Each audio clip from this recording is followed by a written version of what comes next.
friends, it's Kendra from Peace Fabric Co. and welcome to week 5 of the Silk Stars Quilt-along. So the end is near. We are basically completely done, and all we really have left to do is take our pieces and assemble them into the final blocks, right? Kind of snuck up on me. So this is the tutorial for the Extra Scrappy version. And we are gonna take these quarter triangles, that's not even a thing.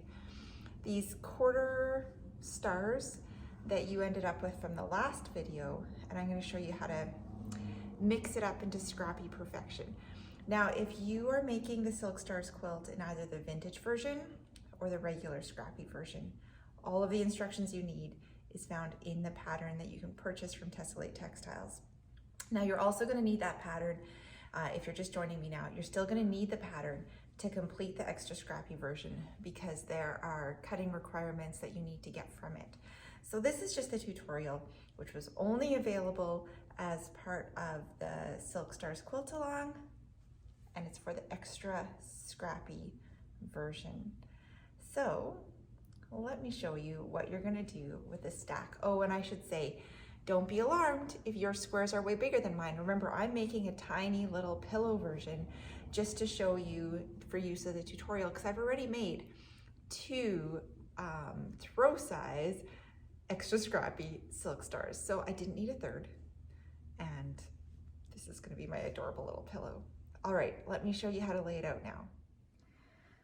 All right, so I have taken all of my quarters, and now remember that you are gonna have 2 of each quarter. Let me see if I can find an example. I've already started mixing them up so much that I might not be able to find an example. Here we go. See, these are 2 identical quarters. That's what your set's made. So as you're mixing them up, keep that in mind. I'm not gonna wanna put both of these stars in the same block. Although I'm not being too purposeful about how I'm organizing this, I am trying to keep the identical quarters mixed up throughout the quilt, just so that the color concentration isn't too high in one block. So I am just adding the quarters here and there, getting them mixed up. Beyond that, I'm not actually paying too much attention to how the colors are combined together. You'll see over here, there's a lot of heavy concentration of pink, and I'm just going with that. What I'll do is I will put all of these quarters together, and then I am going to just stand back a bit. Now, of course, you're gonna probably be doing this on the floor. What I'm doing is I'm just standing back and making sure that no star is just really 100% one color. I had chosen to stick with more of the pinks and purples in this one. So there is a heavy representation of all of that. And I don't feel like any of them are too much more pinky purple than any other one. So now that I have this layout, I'm actually looking at it individual star based and as a whole. But that said, I may not lay it out precisely this way after I've quilted each individual or pieced each individual block together. I'm gonna start working now and sewing together each block. And then once I have each star block sewn together, I'm gonna lay it out again, and I'm gonna play around with it one more time just to make sure I like how the color flows. I know on my bigger versions, I was being careful to not have, let's see if I can show you an example of what I was trying not to do.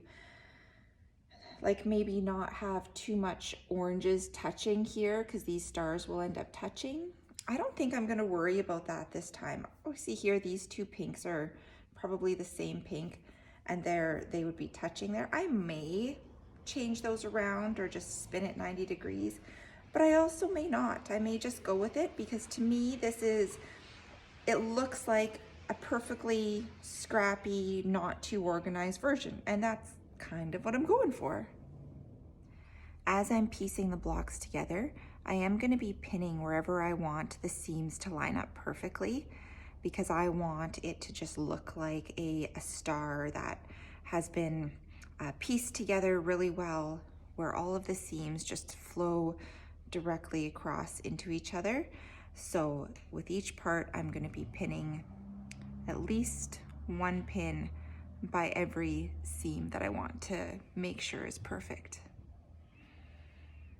The other thing to watch for is once I've pinned for these two seams to match up perfectly, I also want this join here, the diagonal join, so that's right when I'm attaching these two half square triangles, I want their diagonal seam to match up perfectly. So I sometimes don't pin it and I just line it up and hold it, but it is probably wise to also throw a pin in there so that when you stitch across it here, you're capturing both of the diagonal seams at exactly the same time so that this point comes down nice and sharp and is perfect. So just as a note of construction, you'll see that what I did was I pieced 2 quarters together, and now I'm going to piece the 2 halves together to make the 1 star. You can see that because I pinned, those are lining up really, really lovely. And I'll just show you how I'm going to pin this one now. I'm going to pin at every intersection, and I'm just making sure that those seams are absolutely lined up with each other before. Yes, they can sometimes slip a little bit as I'm doing it, especially because I don't sew over my needles. I pull them out just a stitch before because I love my machine and I don't want to wreck my machine by hitting a needle. So I am just trying to get those, I don't know if you can see that, trying to get those as perfectly lined up as possible. And if you were really wanting, really not trusting your pinching fabric abilities, you could even throw a pin close to here at the end to get these corners to meet. I typically don't, I typically just hold it and trust that and line it up perfectly when I start.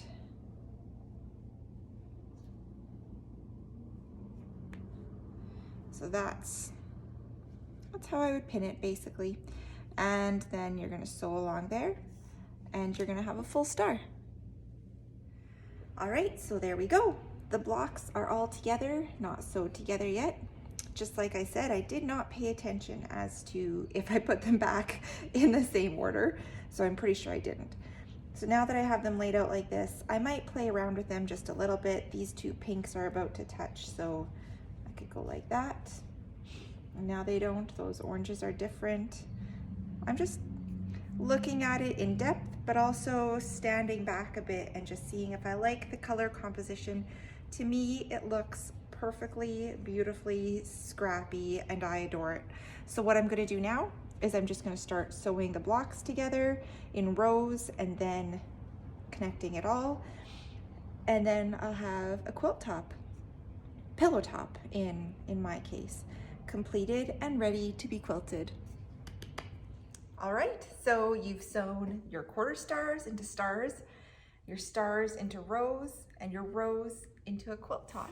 And you should have a much more gigantic version of this, the Extra Scrappy Silk Stars pillow top. You'll have a quilt top. And that's it. This is it, you did it. Congratulations. So now you get to figure out how you want to quilt it. I don't have advice for that because I have no idea what I'm going to do yet. This one's so small, I may quickly hand quilt it for a pillow, which would be super cute.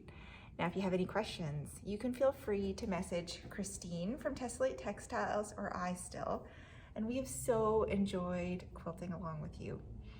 I might have a bonus video next week showing off how I make this into a pillowcase, but I'm not making promises today. You'll have to wait till next week.